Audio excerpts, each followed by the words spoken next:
Hello everyone. Today we're going to be looking at a common problem at the beginning of the year or perhaps at the beginning of a unit. And this is when you have a bunch of students in front of you and you don't know what they know. And how can you plan your unit until you test for pre-existing knowledge? Now, traditional ways of doing this is that you give them a pretest. That's going to take a long time to mark, especially if you have a lot of students. Another one is that you could check with the teacher from previous year or years and ask them what they had learned in math or in science. But what the teacher thought they taught and what they retained could be two entirely different things. And looking at the written curriculum might also be problematic because, of course, we don't always follow that written curriculum totally. Or you can have a class discussion where you just sort of ask them, did you learn about Romeo and Juliet? Did you learn about the FOIL method? Did you learn about the US Constitution? But of course, when you do that, you end up with one loud student who can't really speak for all of the other students in the class. So this is a AI solution to this, and it involves a little bit of software here, mainly Google Docs. So what this is just a concept check. And I did a mock-up here where I have 4 different vocabulary words.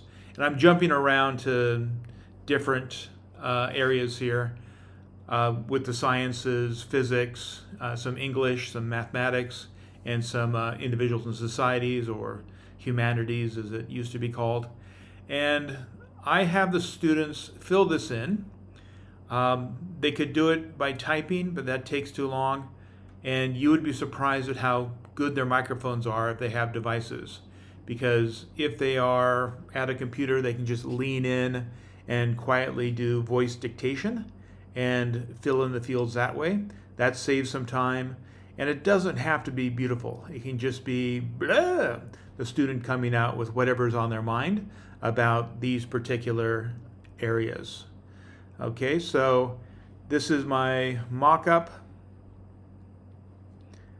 I would give this at the beginning of class, maybe give them 10 minutes to fill this in with everything they can think of, emphasizing that it is not expected that they know everything. It's just a massive pretest. Okay, and you can look up there to see some of those numbers of how many hours this would take you to do if you're to try to do it the old-fashioned way, with not only reading the comments but also giving comments to individual students. It would take probably 3 or 4 hours if you have a class of 30 students. Okay, this is going to save you a lot of time. So here's an example of a student response. There's some things in here that are correct, some things that are completely wrong, and ChatGPT will check on these things. And even if you don't know yourself, it will fact check for you. All right, so the students, they all complete their surveys, and you can see up there I've got 10 responses, just sort of some made-up students coming up with answers. And when you click on responses, you'll see the names of the students, and that's good, but it's not really workable data yet. You can't analyze anything yet. So what I would do is you click on, right there where it says responses with the little purple circle, and that will bring you to this page, and you'll see here where it says link to sheets. That's where you can create a spreadsheet with all that information. So here we've got a spreadsheet, but again, this is too raw of data for ChatGPT to handle. So what you need to do is to highlight all the cells and then go down to format and widen the spreadsheet so that when you export this as a PDF, everything can be seen by ChatGPT. Chad knows it all. And there's just a screenshot of the responses. All right, so once you have that, you'll just go down to download PDF, and your PDF is now on your desktop. When you jump over to ChatGPT, you drag the PDF into the chat window, and I've got a standard little prompt here. I am measuring the understanding of my student on a variety of vocabulary words I would like for you to first give me a summary of what the class generally understands and what their weaknesses are.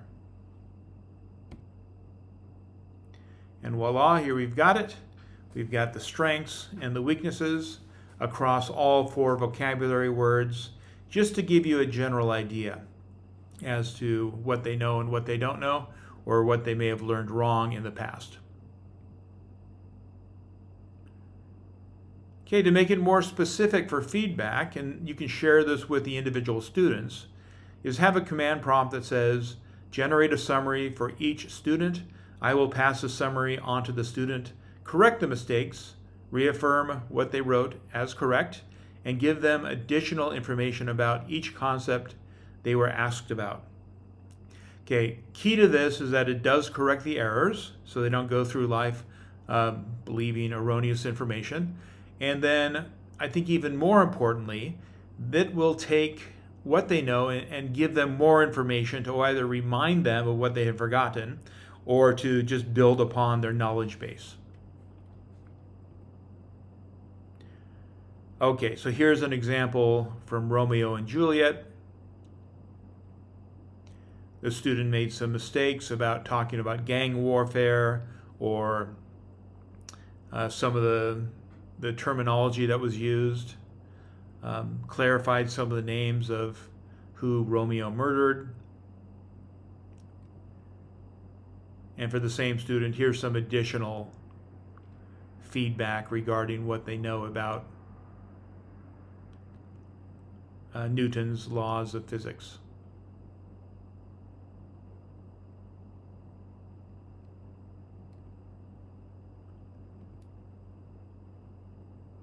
So as I mentioned in the earlier slide, there is a lot of problems with managing all of these students.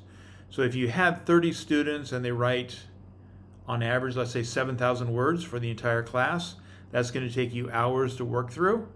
So there is that possibility that there might be a misbehaving student who maybe wrote something inappropriate. So within the chat window, you can just put in the command prompt, did any students make inappropriate comments?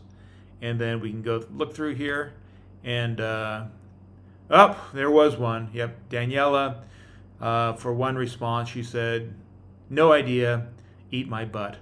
So we got a Bart Simpson in the classroom. You can sort out those types of misbehaviors pretty quickly because we don't have time to read all of those words, but ChatGPT will find the inappropriate comments that are out there. Okay. And as always, when you become proficient in this, put yourself out of a job. Everything that I just taught you right now, I want you to flip that onto the students where they can have the vocabulary words, they can test themselves, their knowledge, and then build upon what they already know and correct the mistakes of things that they might carry around in their heads for the rest of their lives. I hope this was helpful. This is Teaching with Chad, and leave a comment, question, and please subscribe.